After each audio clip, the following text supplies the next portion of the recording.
Yeah, there's no way we can outrun him. It's hard to breathe. A darkness I can't ignore no matter what is overtaking us. I run through the forest. I still don't see anything behind us. All I hear is the sound of a raging wind. The pursuer is not a hound but a huge monster. As he cannot slip in between trees like us, he instead follows by, knocking aside whatever blocks his path. It feels like we're being chased by one of those heavy drills used for digging tunnels. It's like there's a black wall bearing down to engulf us. Carry her. I slow down to Yulia's pace. This is bad. The enemy's speed and ours are about the same. He'll catch up to us in a minute if I try to run while carrying Yulia. No. Nope, you're coming with me. I'm staying here if you're staying here.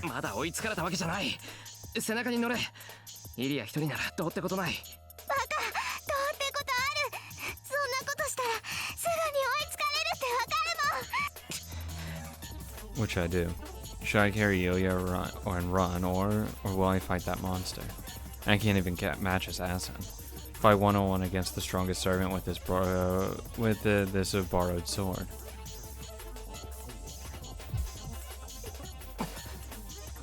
No. Stop. Please don't make me. There's no way in the world I can beat that monster. I'll die if I stop. He'll definitely kill me. The moment I face him, my body will be sliced in half, my torso crushed by strength like a machine, all while I'm still conscious and... Bastard. We both turn around. I don't even have time to be surprised. Kotomina walks over to us, picks up Yulia, and starts running. They're basically how to get out of here with her. He's fast. Kotomina has a good build. With his height, he should be able to easily carry Yulia and run. But we're in a forest. Even though the forest ground is uneven, trees are scattered everywhere and his arms are full, he's not slowing down. I run full speed after him. We're at equal speed now. Kotomina is carrying Yulia while I'm running without any shackles. In a forest where we might trip at any moment, we run at a pace of 100 meters per 7 seconds. My heart's beating rapidly. This isn't normal. I'm running too quickly. It's not possible for a human to run at almost 50 kilometers per hour through this terrain. My left arm throbs. It feels like my left arm expanded beneath the cloth. This is probably what Yulia was talking about. Archer's battle experience isn't the only thing flowing into me. His physical abilities are flowing into me now. An overdose of strength-enhancing drugs. The poison seeps into my body, letting me demonstrate abilities beyond my limits. That's fine, even if this may be contaminating too great a Geiger counter to measure. I appreciate it for now. But Kotomina is different. I don't sense any usage of magic or leak of magical energy. It's unbelievable, but he's running with Yulia in his arms without any magical assistance. Jesus.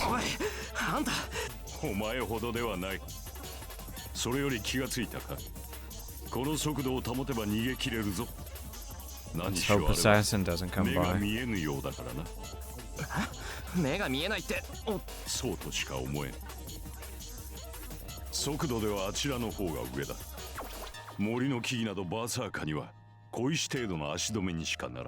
Well, he's probably subpar.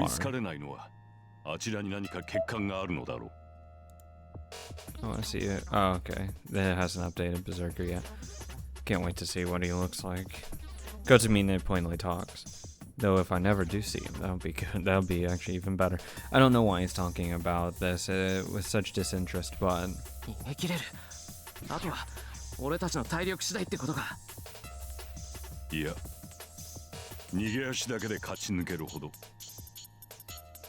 A voice filled with hostility. Before I'm able to tell what he means. Assassin. Yeah. My left arm writhes. I see a white skull. Assassin flips through the trees behind us as if laughing at our attempts to escape. By the time I realize how much trouble we're in, it's already too late. On the other side of the trees is Assassin, raising his left arm over his head and... Someone parries before he can pierce my skull. Take a guess who? I gasp. There's only one person that can do such a thing.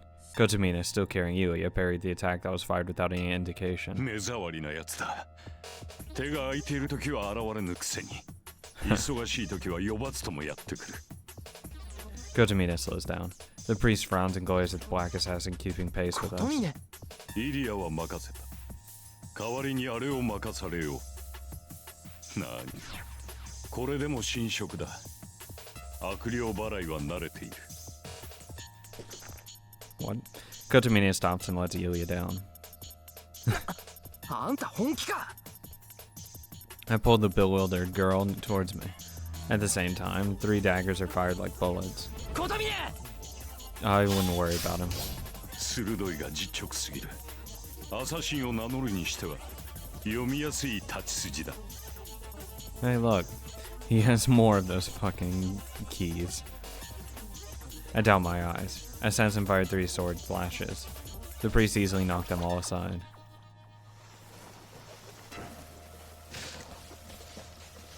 There's Berserker. Berserker. Damn, that was close. He'll catch up to us if we slow down here. There's no time to be indecisive. I have to go ahead with Yulia. そう言っている。こちらの心配は無用だ。I'm not. I hold Yulia in my arms. I can't run as fast as Kotomina, but this is still faster than having her run with me. I turn my back to the priest. The dark roar is coming from another part of the forest. It's surely coming closer while destroying everything in its path. I have nothing to say to Kotomina. Trusting him with my back and running with all my speed, all will be my best reply. And right when I'm about to start off. エミヤ、助けた者が女ならば殺すな。What? 目の前で死なれるのはなかなかに応えるぞ。The priest says something strange, his voice heavy with self-derision. 余分な忠告だ。急げ。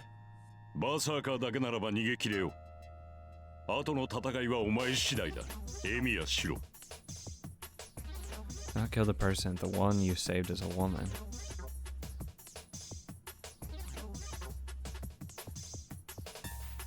Okay. Strange. I nod and start off. I'll keep that in mind though. Their shadows recede into the distance. His back is so far away. I have a bad feeling. I think we will never see each other alive again. Interlude. It's a bit abrupt, but driving away evil spirits is not a priest's duty. A priest preaches about the teachings of God, but he doesn't drive away evil spirits. Their God is one and absolute, supreme and all-knowing, a spirit that created the perfect world. Such a God would never allow evil to disgrace the world that he created. But evil still exists, corrupting men and tainting the world. God's world is being desecrated by something that should not exist. This is how they define the contradiction. That even the evil that threatens mankind is a necessary part of the world. It is something worthy of love. In this regard, evil is a messenger from heaven. If what brings out the goodness of men is holy, it follows that what brings out the malice of men is evil. They are both angels sent by God. As one who teaches the word of God, the priest has no right to eliminate them. But evil does exist, corrupting men and tainting the earth, producing gruesome tragedies, surpassing human knowledge. At times, the trials from heaven made people realize how powerless God is. The inhuman deeds of the evil caused people to desire for miracles from the great God. Consequently, an exception was created. Apostles, humans that carry out the will of God instead of spreading his word. Trials that should be observed, heresy that should be denied. People who possess what should not exist, the eighth sacrament. Executors, destroyers of evil, devised by the 120 cardinals, were born. They drove away darkness, purging all things that are not part of the God's teachings. They hunt down that which doesn't exist in the doctrine, so they're not bound by that doctrine. Their immorality is forgiven. There's only one thing they must protect, the great name of God. For this purpose, they will destroy the evil that God created. That is the only difference between them and the exorcists. 大公社か。連中はこぞって鳩のごとき軽薄さ、蛇のごとき移り身を習わせるというが、なるほど。貴様もその例に漏れぬらしい。 The White Skull laughs. The priest Kotomine Kirei doesn't answer but checks his weapons. 5 black keys on each side and a command spell on his right arm, unused since the last war. These armaments are more than sufficient against a low-ranking spirit. But he cannot kill a servant even if he hits every one of his weapons. Even if he may be nameless, assassin is a heroic spirit. Yeah, I don't know how old command spells gonna work to be honest, but sure. He can't possibly defeat a heroic spirit unless he has a weapon of the scripture scale that the selected agents carry. どうした？見れば貴様のそれも投擲するもの。ここで私と一勝負興じてみるか。 The priest doesn't move. He stares at the skull that lurks between the trees, listening to the sounds in the forest. Rustling leaves, the breath under the mask. The sound of slowly melting flesh. The mad warrior crashing into the distance. やはりあちらに行ったか。的尾桜とはうまくいっていないようだな。マキリ造剣。 He talks while staring at the skull.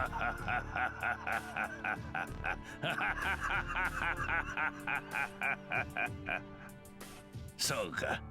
わしの気配に気づいておったが、綺麗よ。そこまで分かっていながら足を止めるとは何事じゃ。以前のお主ならば小僧を蒔絵にしても逃げ切ろう。だというのに自らおとりになるなどらしからぬ善行。よもや情にほだされたなどということはあるまいな。 The laugh echoes through the forest. The white skull slightly wavers. The priest doesn't even move his brow. 何？エミやシロを助けたつもりはない。単にこちらに用があっただけだ。 And he speaks with no sign of hostility. わしに用があったと？無論だ。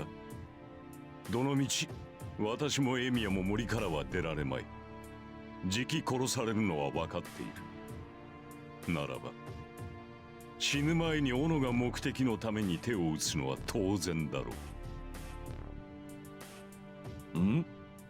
では、イリアスフィールがどうなろうと構わぬというのか。あれを救うために来たのであろうが。 構わんさ。ここでアサシンを倒し、エミやシロを助けに行ったところで間に合わん。エミやシロがあの娘を救おうと救うまいと、もう私には関係のないことだ。 He holds 30 black keys in his left hand. The priest stares at the skull in front of him while holding the swords in a fan form. では、わざわざこの場に残った He wants to fight him. なあ、私のすべきことは、イリアスフィールをお前に渡さぬことか。 The hostility disappears. The white skull melts into the forest without a trace. ここで、お前を殺しておくことのどちらかだ。 The blades run. The sword held by the priest and the daggers flung by assassin class.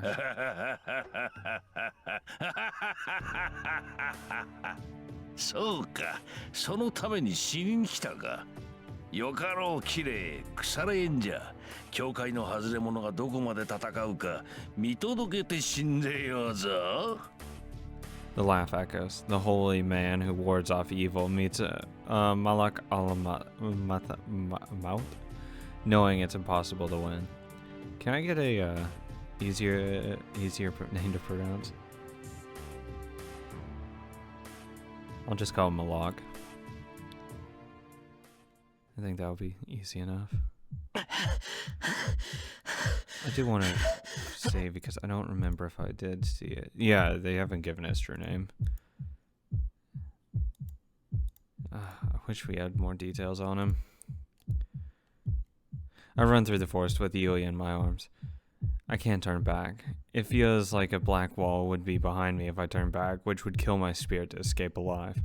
I don't have the energy to waste on that. He'll catch up to us if my resolve wavers. He'll catch up and kill us both. It feels like my feet will tear off. Ilya may be light, but carrying someone still slows me down. Making matters worse, the forest isn't the best place to run in. Each step nearly causes me to trip. Faster, faster, faster. You'll catch up unless I run faster. The present behind me is getting closer by the second. There's no time to be moving this slowly. I'd run faster, run fast like Kotomine, and run away with Ilya. My heart feels like it's about to explode. It's painful, I can't breathe. The muscles in my legs are about to tear apart, and my bones are screaming to break. It's painful. How long have I run for? I'm running frantically through the forest with Ilya in my arms. I've covered 5 kilometers already. Then again, I'm so short of breath I can't think, so it might have been twice that. I run full speed without slowing down. I run slightly faster. But it won't go away. I'm running full speed, my heart and muscles are about to stop, and yet the presence behind me is getting larger. Ilya is heavy. Oxygen is heavy. My legs are heavy. Death is heavy. I'll die if he catches up to me. I'm burdened with the fear of being killed in a single blow. Shirou! I mentally kick myself before I can falter. Run. Just don't think and keep running. So if my legs are about to rip off, what's the point in worrying? Think about it when it actually happens. For now, I just need to get out of the forest as quickly as possible. Fill my chest with gasoline, turn the key and ignite the engine that's stalling with fear. Keep the gear at the top, remove the brakes. Run, run, run. Run to shake the uneasiness from my back. Run to ignore the fear behind me. Run so I won't think negative thoughts. Shut up. Don't yell in my ear. My eardrums are about to burst just because of my breathing. I can't spare the effort to listen to your loud voice. Stops. Ilya screams in my arms. My mind reacts to her frantic warning before my body does. I stop. My feet slide to a halt in the dirt, and I put Ilya down on the ground. I raided the sword I had at my waist and created a magic circuit at the speed of 200 miles per hour. Nothing comes to mind. Analysis of creation concept, analysis of basic structure, modification of creation concept, reinforcement of basic structure. In an instant, I manufacture everything without even thinking about it. I resist the impact with all my strength. The whirlwind that comes from the side. The pursuer that has attacked us from the side, smashing away all the trees in his way. I'm sent flying. All it took was one blow. The black key, which I strengthened to be as strong as diamond, is bent like melted candy. Yeah, do you know how big fucking Berserker is? The impact goes through the sword into my body, permeating damage from the tip of my head to my toes. I'm flying. The attack I made with all my might was deflected like nothing. I'm no match against him. Shirou isn't allowed to even stop that monster. My body's floating in the air. No, I'm flying. I'm like a thrown lance hurled dozens of meters by the impact. I might fly back to the castle. That's how much stronger he is. Escape is impossible. Time has stopped. I'm still flying. I should die when I hit the ground. Having seen the difference in our power, I accept my fate, but... Hey, Yulia. Poor Yulia. I feel bad for her. I see Yulia crying in disbelief with the black monster in front of her. I frantically reach out. I stop my flying body by hitting myself against a tree. Yeah, that probably feels awful. It feels like I've been hit in the back with a hammer. My heart, already pushed to the point of bursting, expands still further. It cries in pain as though there's a crack running through it. I can only draw a single breath. I need oxygen, but it feels like I'll explode if I take another. But my body moves. That single breath gives me the strength to run. I use all my magic circuit to move my muscles and... Oh, my God. Elia's too fucking pure. This is awful. Fucking, why did they have to do this? It could have been any other servant. Entranced, Elia doesn't move. She just calls out in a weak voice, trying to deny the unrecognizable figure before. Jesus. That's the black enemy's true identity. Kotomina said his eyes can't see. He's right, but he's not accurate. The servant has no eyes, nose, or mouth.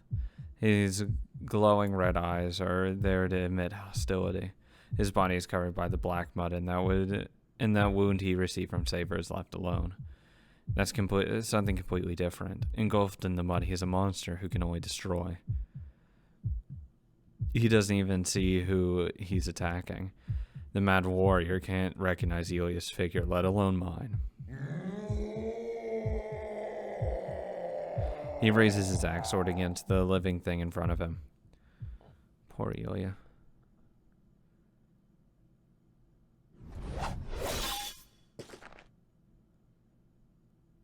The priest is about to end his life. Kotomina Kirie leans against a wall, staring at the white skull. His outfit is slashed up. He's breathing hard, with 3 black keys as his only remaining weapon.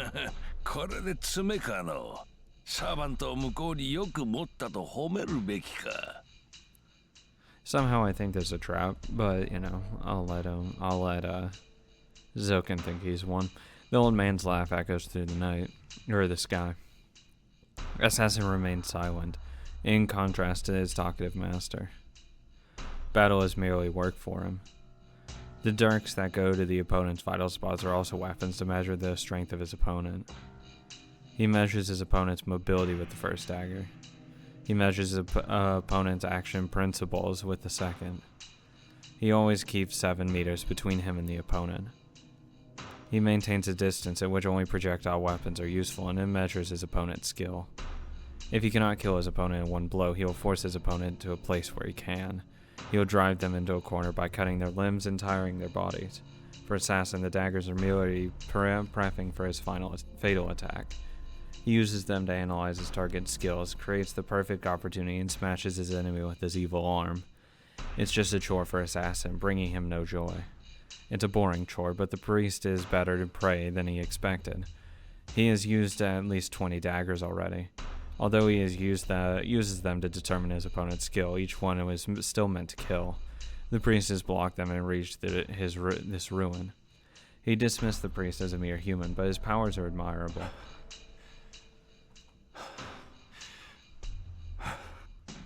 But this is it. This man needs some fucking tofu if he can pull this off.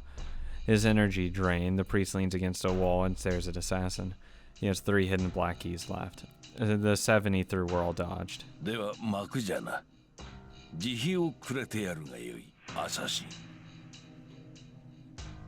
skull wavers. Assassin fires the daggers without motion, aiming for the temple, pancreas, and diaphragm. The priest challenges the lightning flashes with his black keys. This is the term called fatal attack, a move that will kill a move that will determine victory. This is it. The 3 daggers are a feint. Kotomina Kiri will die the instant he deflects them. Oh, not this shit. The wing flaps.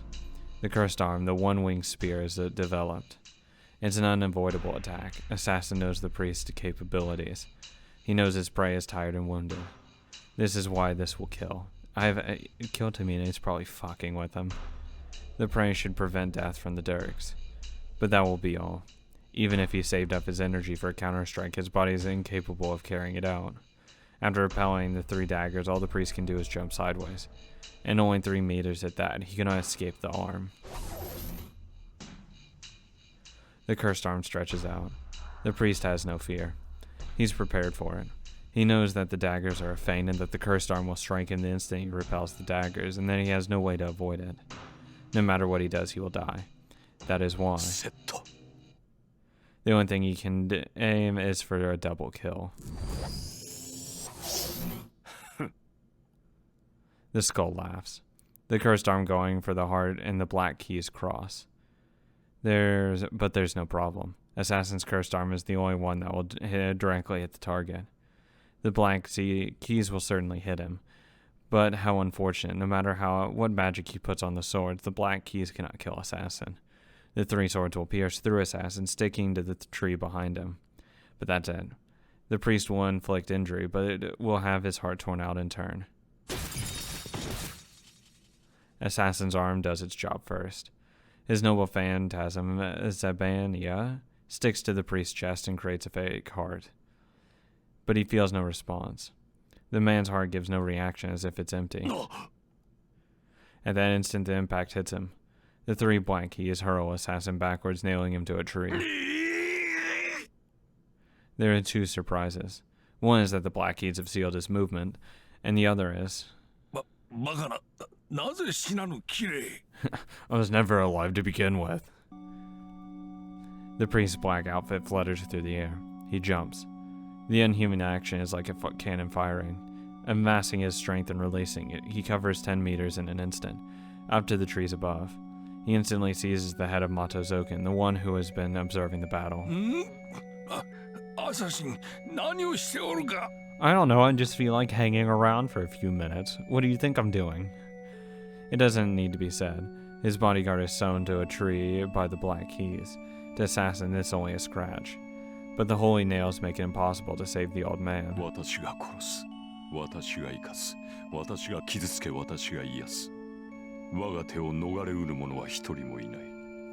It's probably not even the real dude.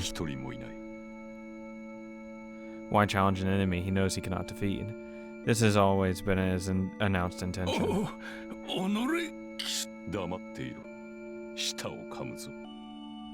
The priest grabs his head and drops to the ground.